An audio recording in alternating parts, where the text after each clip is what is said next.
In Conversation is a forum for dialogue of contemporary social and cultural issues which affect an evolving and emerging Indian American community committed to preserving the vast customs of a vibrant cultural heritage.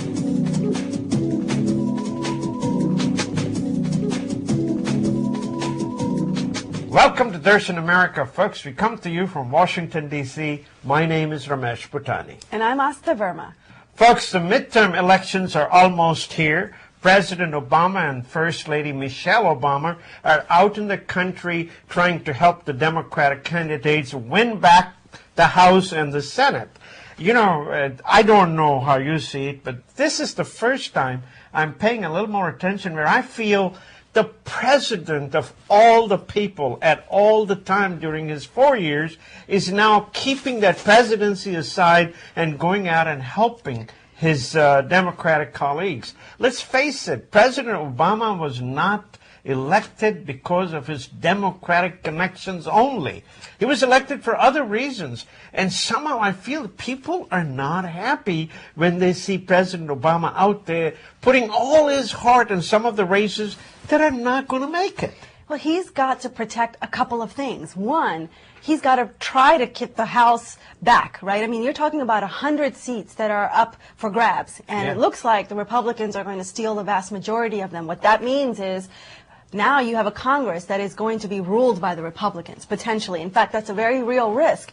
So everything he's been trying to do up until this point, all of his policies that he's trying to pass, they'll be 10 times harder to pass if the Congress is ruled by Republicans. I mean, as it is, he has a pretty good situation in that the House is Democratic, the Senate is Democratic. But if that changes, just imagine how hard it will be for him to get his agenda through. How does it help him if he muddies the water? He is trying not to be the president of all the people. He should be president of all the people. Maybe one or two races he should go and speak, but he's trying to cover such a vast ground. I don't see that helps. You know, well, that's why I believe people are angry, and that's why you have a Tea Party.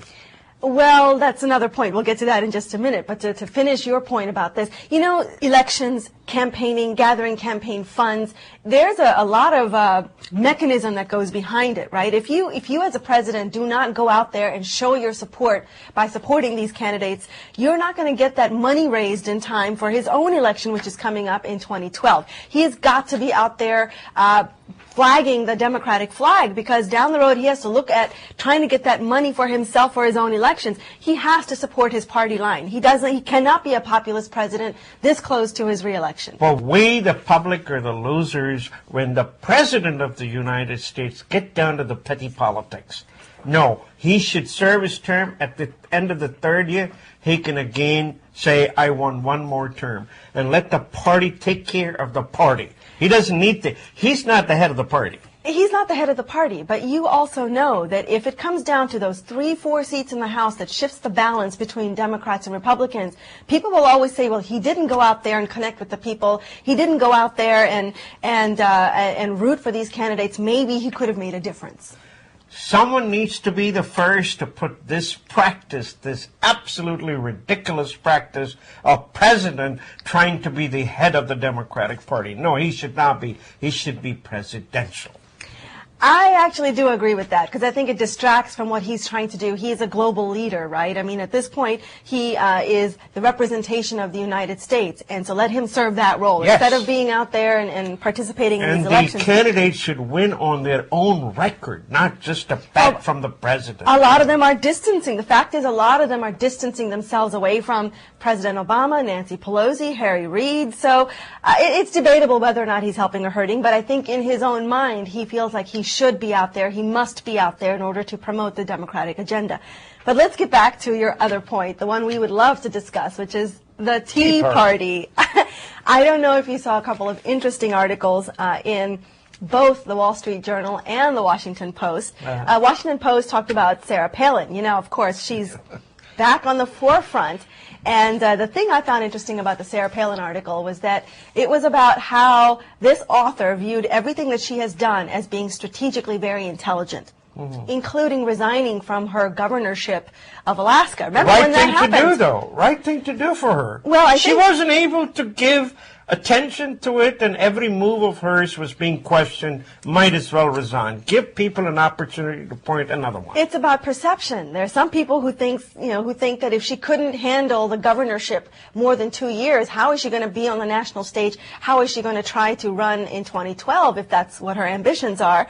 But the article talks about precisely that she made a very calculated move to get herself away from being mired into the state politics so that she could go out there and do what she's doing, stumping for the Tea Party. Yes. And the Tea Party itself was featured in an article in the Wall Street Journal. I don't know if you saw this, but this was fascinating. I saw it. It really touched me. Well, okay, so let me give you the premise of this article. The premise is, all of us are somewhat confused about what the Tea Party stands for because it stands for so many different things. It's a conservative movement, it's a fiscally responsible movement, but this article actually alleges that it's a movement about karma.